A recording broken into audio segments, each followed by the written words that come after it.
grupos pequenos.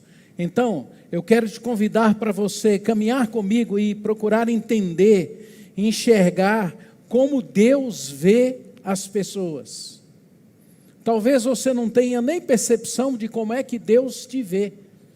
Talvez você nem perceba muito claramente por que Deus te colocou aqui no mundo. Talvez você nem entenda direito por que Deus, na graça dEle, está ampliando o seu tempo de vida aqui na terra. Com Covid e tudo, você está aqui. E você não entendeu ainda por que Deus te pôs aqui. Talvez você esteja pensando que Deus te pôs aqui para você ficar mais gordinho. Para você ser alguém assim que tem uma boa profissão. Talvez você esteja pensando que Deus te colocou aqui para você ser mais rico, para você ser poderoso, para você ter uma posição na sociedade. Não foi para isso. É muito mais do que isso. É que Deus, na bondade dEle, no plano dEle, Ele quer te ajustar para você viver para a glória dEle. Acontece que enquanto Ele trabalha a sua vida, para que você entenda que você foi chamado para viver para Ele, Ele te dá essas coisas boas para você viver aqui. Ele te dá uma família, Ele te dá uma esposinha bacana para você viver, Ele te dá um marido legal, amigo, um marido que lidera você, que ama você, que anda com você, que apoia você, que gera segurança em você. É a bondade de Deus. Além disso, Ele te sustenta, Ele te dá filhos e filhas, Ele te dá gente para você conviver. O plano dEle é você viver para a glória dEle. E enquanto isso, você desfruta dessas coisas. Enquanto os outros vão se matando para ter só essas coisas, você não precisa. Porque você vive para Ele, essas coisas vêm num segundo momento na sua vida, vai sendo acrescentado a cada dia. Infelizmente, nós nos perdemos nesse processo. Preste atenção no que eu vou... Olha aqui, o propósito de Deus não mudou. O propósito de Deus foi sempre, desde a eternidade passada, desde antes de você chegar aqui. Deus planejou todas as coisas, conforme diz Hebreus capítulo 2, verso 10, para que nós pudéssemos ser uma grande família, e nós vivêssemos e desfrutássemos da terra e das coisas que estavam aqui, com prazer, com alegria, e tivéssemos intimidade com Deus. Vocês já pensaram, todo dia conversar com Deus, vê-lo, enxergá-lo, andar com Ele, conversar com Ele? Esse foi sempre o plano de Deus. Mas infelizmente nós pecamos.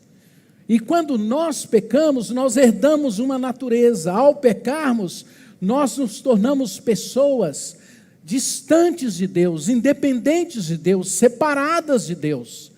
É por essa razão que nós somos tão desesperados. É porque nós vivemos muito longe dEle. E aí nós começamos a desenvolver em nós um certo medo. Um medo de perder, um medo de morrer. E aí vai gerando em nós ansiedade, pavor, temor, porque nós estamos longe dEle. Mas Deus, a nos ver, Ele não se conformou. Ao enxergar você e eu, Ele disse: eu fiz aquela pessoa para ela viver de uma forma diferente. Olha, meu filho, minha filha, foram criados por mim, para viverem de uma forma bonita, saudável, bela, cheia de vida, cheia de alegria, cheia de prazer. Olha como ela está vivendo, dominada pelo pecado, escravizada, cheio de medos, cheio de ansiedades, cheio de temores.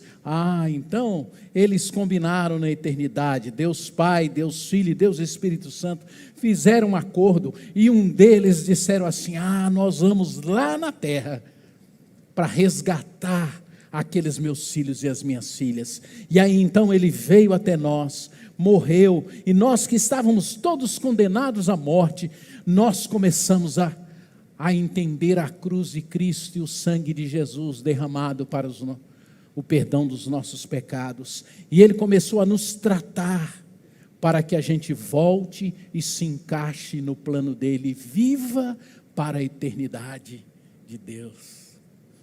Então Jesus veio, derramou o seu sangue na cruz, para que nós pudéssemos crer e fôssemos perdoados por Jesus. E nos deu a cruz para tratar os nossos problemas, para nos libertar dos nossos pecados, para nos tirar das nossas doenças, para nos libertar das nossas taras, das nossas ansiedades, dos nossos medos, das nossas complexidades. E nós começássemos a ser transformados, de tal maneira que um dia a gente se pareça com o varão perfeito que é Jesus, e a gente se torne cada vez mais parecido com Ele. Que coisa maravilhosa, eu e você sermos parecidos com Jesus, e Ele começou então a nos levar e nos tratar, e nos levar de volta para o plano dEle, encaixando a vida da gente no plano dEle, no propósito dEle. Esse é o plano de Deus, e foi para isso que você foi chamado à existência, é para isso que você está aqui no mundo. Mas a gente olha para a gente e diz assim, acho que não vai ter jeito, acho que eu não tenho mais jeito, olha quantos problemas eu tenho, quantas dificuldades. Preste atenção, veja, primeiro você precisa compreender e ver Jesus como Ele é. Daqui por diante ninguém conhecemos segundo a carne, diz segundo Coríntios, capítulo 5, verso 17 a 19, e se antes conhecemos a Cristo segundo a carne, já agora não conhecemos deste modo, no verso 16. O que ele quer dizer com isso? É que se você conhecer Jesus apenas por saber que Ele existiu na história, isso não significa nada. Isso não tem muito valor. Ninguém, praticamente no mundo, nega a existência de Jesus. Os historiadores, os filósofos, desde a época em que Jesus andou aqui na terra, ninguém desacredita disso. Então, crer em Jesus e saber que Ele morreu, não é a resposta que Deus tem para você, e nem é isso que Deus deseja que você veja, não é assim que Ele quer que você o veja. Porque se você assim enxergar, você estará vendo segundo a carne, segundo o seu próprio entendimento. E Deus é Espírito, e Deus habita em nós através do Espírito, e Ele precisa ser compreendido espiritualmente com o seu Espírito. E você tem um espaço vazio aí na sua alma, onde Deus quer entrar e morar, e fazer morada, como Ele diz. Então você precisa compreendê-lo assim. Não é suficiente você assistir um filme como esses últimos que vêm sobre Jesus, e até se conta que as pessoas existiram, o povo chorou e tal, que pena, que peninha de Jesus, agora eu acredito nele. Isso não é suficiente. Você precisa experimentar dele, você precisa provar dele, você precisa beber dele, você precisa comer dele, você precisa se engravidar dele, na sua mente, no seu coração e no seu espírito. Senão a sua vida vai continuar do jeito que você é. Você já está indo para a eternidade, tudo bem, mas você não desfruta da razão pela qual Deus está permitindo que você continue existindo, que é viver para a glória dele. A ninguém daqui para frente eu conheço pela carne, eu conheço através dos olhos espirituais, da forma como Deus nos vê. Ok? Simples. Você pergunta, mas pastor, o que eu tenho que fazer para isso? Você tem que crer que Deus é Espírito e que Ele habita no coração daqueles que creem nele. Aí você tem que olhar para você. Depois que você entendeu quem é Jesus, como é que você vê Jesus, aí começa a ficar mais fácil para você se entender. Presta atenção. Vendo a mim mesmo como Deus deseja. Agora você olha para você. Presta atenção em quem é você. Normalmente, quando a gente olha para a vida da gente, a gente encontra uma série de dificuldades. Alguns que são muito ligados no corpo, são muito insatisfeitos com o corpo.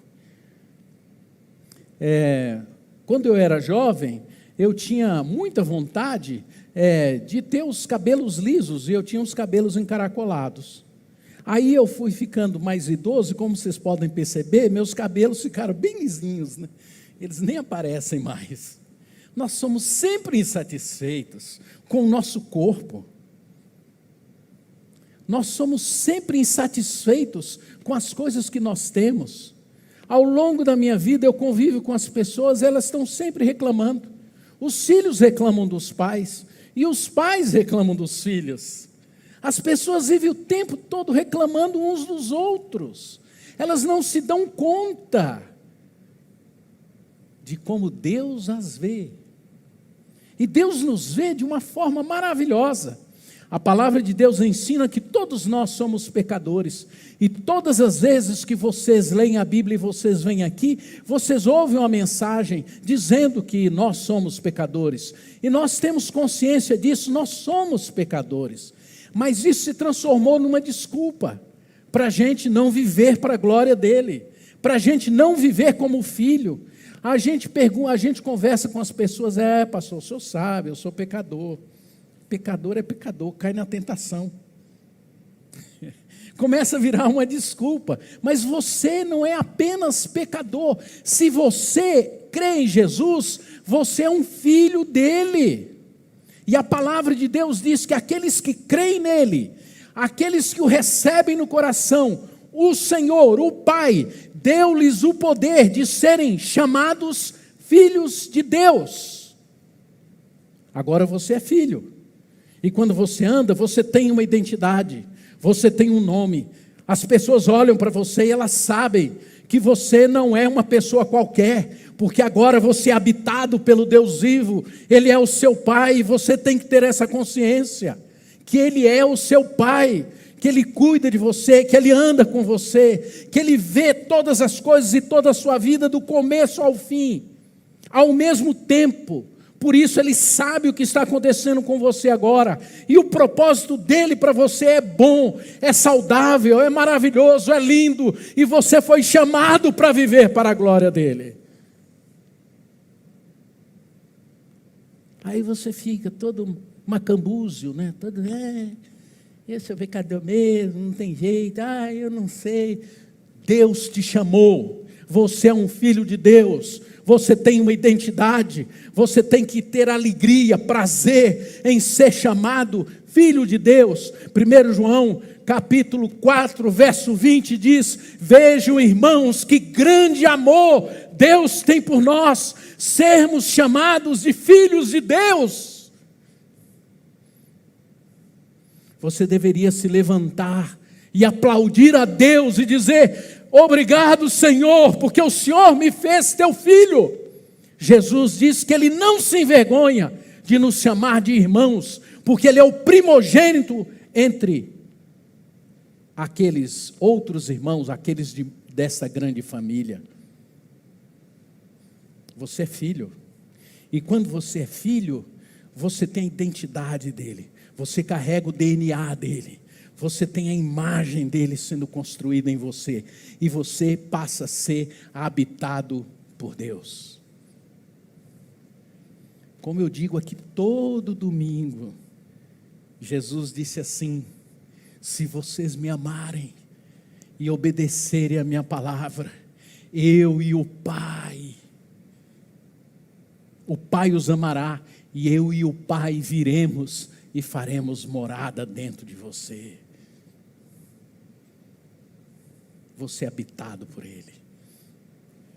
E por último, você é habilitado por Deus para servir e para viver e fazer as coisas para as quais Deus te chamou, para viver para Ele, para viver para a glória dEle. O que é viver para a glória dEle? É fazer as obras, a grandeza que Deus tem para que você faça. É por isso que você é chamado.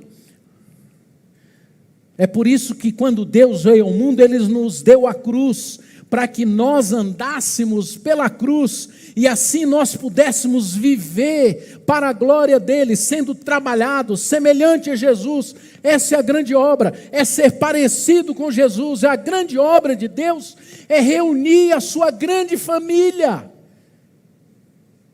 E há muitos que são nossos amigos, que são nossos irmãos e que pertencem a Deus. E nós olhamos para eles e não cremos que eles pertencem a Deus. Mas eles vão fazer parte dessa grande família. E é por isso que Deus colocou aquela pessoa perto de você. É porque Deus tem esse propósito. É porque Deus quer que você seja bênção na vida dela, de tal forma que ela tenha o desejo de fazer parte desta grande família, que se reúne aqui na terra e um dia vai se reunir na eternidade. Quando você olha para o seu filho, você pensa assim? Quando você olha para a sua filha, você pensa assim? Meu filho vai fazer parte da grande família. E Deus me deu a meu filho e a minha filha, para que eu seja uma grande bênção para eles, para que eu viva de tal maneira que os meus filhos, a minha filha, os meus amigos e todas as pessoas vejam a glória de Deus em mim, e eles vejam Cristo em mim, de tal forma que eles tenham o desejo de fazer parte desta grande família. Por muitas vezes eu recebo as pessoas, os jovens da igreja, e eles me dizem: pastor, a coisa é muito diferente lá em casa. Na igreja todo mundo aqui é uma bênção, né, pastor? Meu pai, minha mãe, eles são maravilhosos aqui na igreja. Mas lá em casa, pastor, lá é complicado, lá é difícil. Por quê? Porque eles não estão vendo Jesus em nós.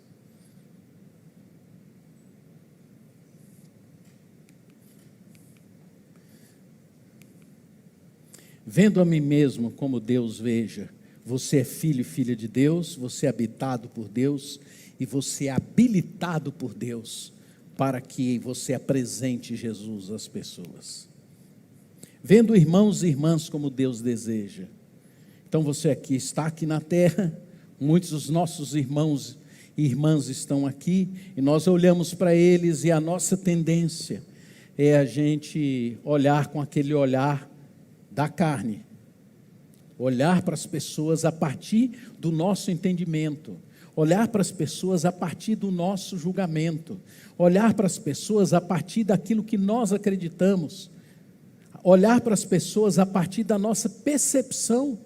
A medida para os outros somos nós, não é Deus, porque Deus olha para as pessoas, ainda que sejam os meus irmãos, em amor.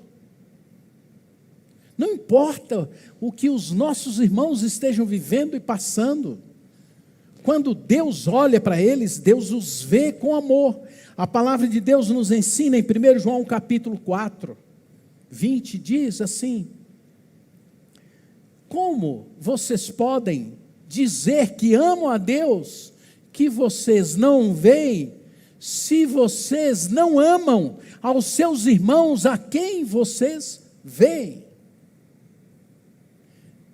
Se Deus é amor e Deus habita em você, o seu olhar para as pessoas que te cercam começa a ser um olhar de amor, de compreensão, de expectativa, de esperança, de que aquilo que aquele irmão, aquela irmã está vivendo, pode ser transformado pelo poder e pela graça de Deus, pode ser mudado. Então, ao invés de você fixar os seus olhos nos defeitos, nos problemas, nas dificuldades daquele irmão, fixe na potencialidade do que Deus pode fazer na vida das pessoas, daqueles que estão ao seu redor. Quando você olhar para o seu filho, para a sua filha, que tem dificuldades, que tem problemas, que são jovens, que tem milhões de coisas passando na cabeça deles, inseguranças, medos, temores, creiam, Deus pode transformar a vida deles. Nós olhamos e queremos apenas encontrar neles os defeitos. E se vocês olham para os seus filhos assim, creiam, Deus pode mudar a vida do seu irmão que senta aqui no banco. Ele pode ser transformado pela graça de Deus também. Se ele está passando por uma luta, uma dificuldade, um problema, um pecado, seja o que for. Preste atenção. Paulo dizia assim aos romanos, que eram crentes, cheios de problemas, igualzinho gente. Ele olhava para eles e dizia assim: irmãos e irmãs, eu me alegro com vocês, porque vocês são pessoas cheias de bondade e cheias do conhecimento. E conhecimento na Bíblia é intimidade, cheias do conhecimento de Cristo, cheios de intimidade. Vocês estão cheios da presença de Deus na vida de vocês. Então vocês agora são pessoas maravilhosas, por isso que vocês são bondosos. A gente gosta de ser bondoso, né? Todo mundo gosta de ser bacana, de receber o agradecimento de alguém. Paulo olha para eles e diz assim: vocês são cheios de bondades, porque vocês são cheios da presença de Deus. Que coisa maravilhosa. Eu olho para vocês aqui, eu vejo tanto potencial, eu vejo tanta gente inteligente, eu vejo tanta gente sábia, eu vejo tanta gente bonita. Eu sou fã de alguns das pessoas aqui, pela beleza que elas têm, pela alegria que elas têm. Tanto talento.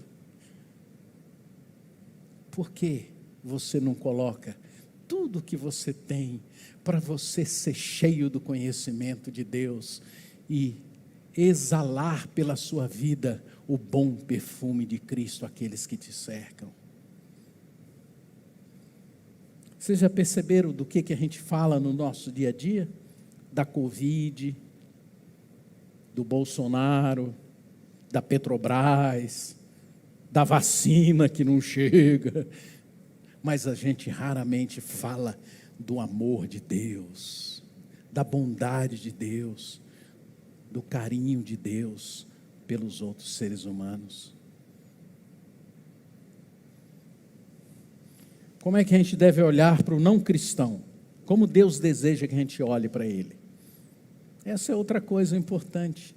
A maioria dos crentes olham por não os cristãos já meio com raiva, porque os não cristãos fazem coisas que nós, por razões às vezes éticas, não queremos fazer ou não fazemos. A gente fica com raiva da pessoa do mundo, porque ele rouba e fica rico. Aí a gente olha para ele e fica com raiva. Porque ele é mais pegador do que muitos de nós. Sabe como é que Deus olha para o não cristão? Este aqui pode ser meu filho. Não importa o pecado dele. Não importa o jeito dele, não importa como é que ele anda, Deus pode alcançar a vida dele e transformá-lo e fazer dele uma nova pessoa, um novo ser, uma nova criatura. Nós sabemos esse versículo aqui de cor, João 3,16, porque Deus amou o mundo de tal maneira que deu o seu Filho único, para que todo aquele que nele crê não pereça, mas tenha a vida eterna. Quando você olhar para alguém assim, você até sabe falar isso para ele, mas no seu coração tem que ter amor por essa pessoa. Não é bastante você saber, você precisa amá-la e dizer: Deus, Cristo, deu a vida por mim, e deu a vida por essa pessoa, de tal maneira, que se ele crer, ele vai ser transformado. Maravilhoso, não é? Pois é. Um dia, alguém viu isso em mim. Estava jogando futebol lá num lugar. Um homem viu, me chamou para jogar no time que ele era o técnico, mas ele tinha uma segunda intenção, que era me falar de Jesus. É assim a estratégia. Você olha para a pessoa e diz: Deus pode transformar esta pessoa. Eu vou criar um jeitinho de envolvê-la, até que eu tenha oportunidade de falar de Jesus para ela. E se ela crer, ela vai ser mais uma que vai se juntar àquela família que Deus quer reunir na face da terra. Eles são receptores da graça de Deus. Mas nós olhamos para as pessoas do mundo e cobramos delas um comportamento que elas não podem ter, porque elas não sabem quem é Deus, elas não conhecem Jesus. E nós queremos cobrar. A palavra de Deus diz, lá em 2 Coríntios, no capítulo 5, verso 19, diz que ele reconciliou os homens consigo mesmo, e que ele fez isso através da pessoa de Jesus Cristo. E agora nós estamos reconciliados com ele, unidos com ele, tendo amizade com ele, andando com ele, vivendo com ele, ele morando em nós. Agora nós estamos juntos, porque Cristo morreu na cruz, e ele nos deu um ministério, um serviço, uma ação que a gente deve praticar aqui na terra, que é de reconciliar os homens com Deus através da pessoa de Jesus. Então você foi chamado para isso, para levar as pessoas a Deus.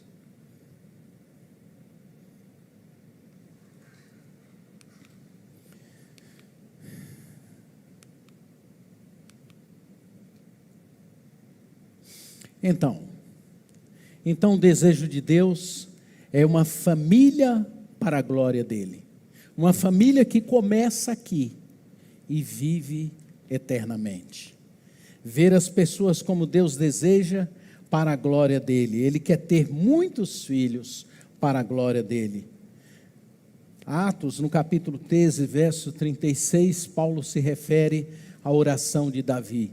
E ele diz que cada geração deve viver conforme o propósito de Deus, que não foi adormecido. O propósito de Deus é esse, é que você viva para a glória dele.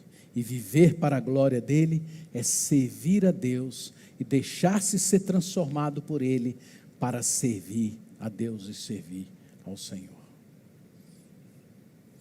Se você quiser participar conosco do curso de líderes, você pode na saída falar com Rafael Tomazini ou com os dois pastores que estão ali na porta, os dois Rafaéis, o Tomazini e o de Paula, e você vai receber um link para você fazer a sua inscrição.